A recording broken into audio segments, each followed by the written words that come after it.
you're going to want to organize your paper so that you have the colors listed here. So I always start off with a black base piece so that you can see the black detail lines through all of the layers. This is your shift button, and again that's in the light olivey green color. The first creative feature button that you're going to use is the layer 1, and you'll notice that the space piece is in green and this piece here is the white section. I'm going to hold off on cutting the white till the very end for this particular project. Then you have your layer 2 piece, which is his hair and his skin tone, and again the hair portion of that would be with the shift button. The layer 3 piece is another orangey color, and that matches with his shoes. And then this little brown section here would be with shift, and that's where his belt and dagger holder go in. And those are all of the layers to create this Peter Pan image. So let's get those cut, and I'll be back with you shortly to show you how to assemble.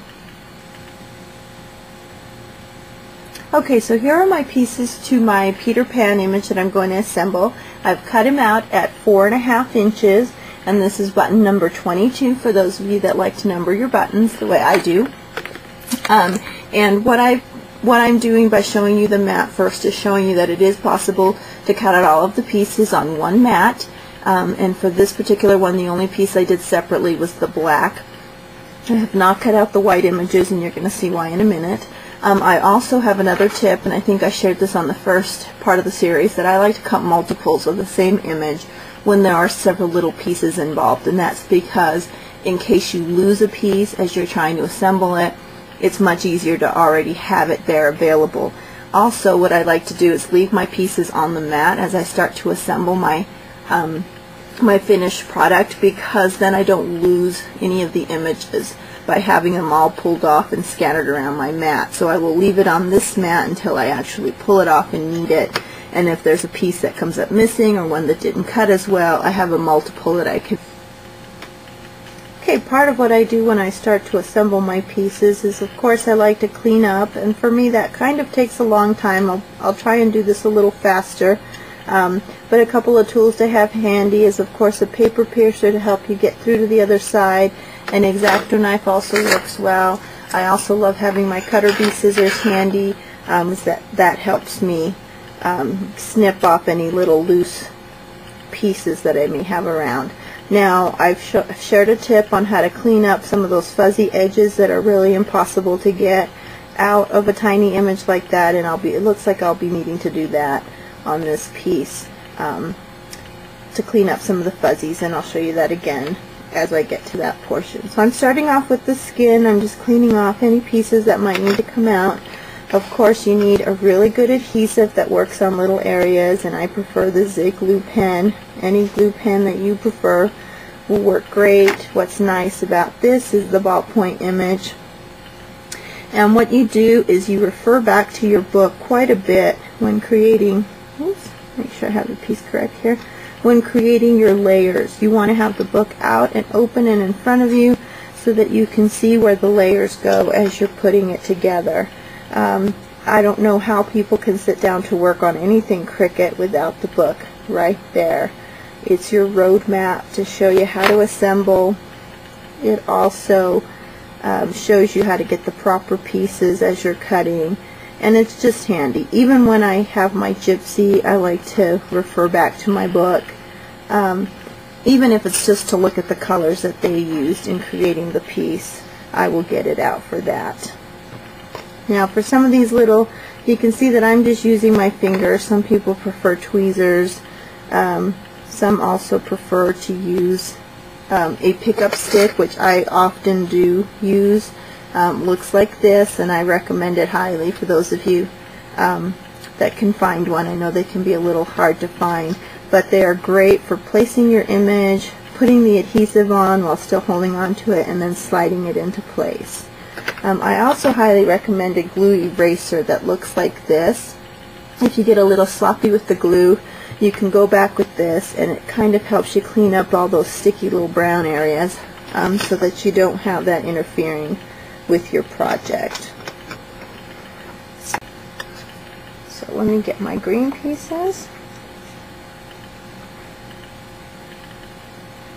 Now, I've been asked if there's an order to assemble these, and you'll kind of get comfortable with an order that works well for you. I tend to like to lay my skin down first and clothing down over top. Some people prefer to do it in the order that you see in the book, so you would do the black layer, then the green layer, and so forth. That's just really personal preference, whatever is comfortable for you. Now, on some of these Disney images, this is a 4.5 inch shape, and even at that size, the pieces get really small. So you can see here how easy it would be to lose your pieces, which is another reason that I like to use my fingers when I do these images, because as I'm gluing and picking these up with my fingers, because I pick it up in this manner with my finger, I get some glue on my fingers so that it becomes tacky. It becomes a tacky tool all on its own and starts to give me something to work with for picking up these tiny pieces. In there very definitely. Let's see if I can zoom in. I'm going to go in and line my shape so I get the black Signo pen. Another thing you can do this with if you don't have the Signo white pen, gel pen, is just use white paint. And I very carefully add the white paint in here when I need to do that with a very sharp tip paintbrush, or sometimes my embossing stylus works great. And I let each layer dry, so I'm going to let that layer dry before I add in the black dots. And then I'm going to add his little eyes in. And I've forgotten his eyebrows here on this side.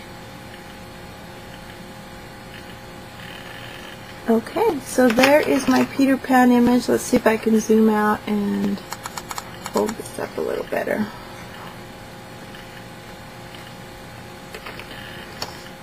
Oops. Don't know why I did that.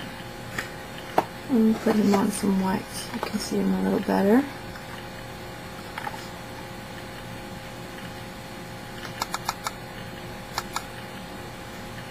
Okay, I hope this helps you in wanting to try out some of your Disney cartridges. I hope you found some helpful information as you start to play with the layering process. Just can't wait to use him on a project.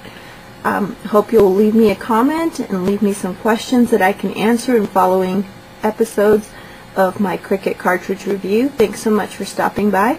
Have a great day.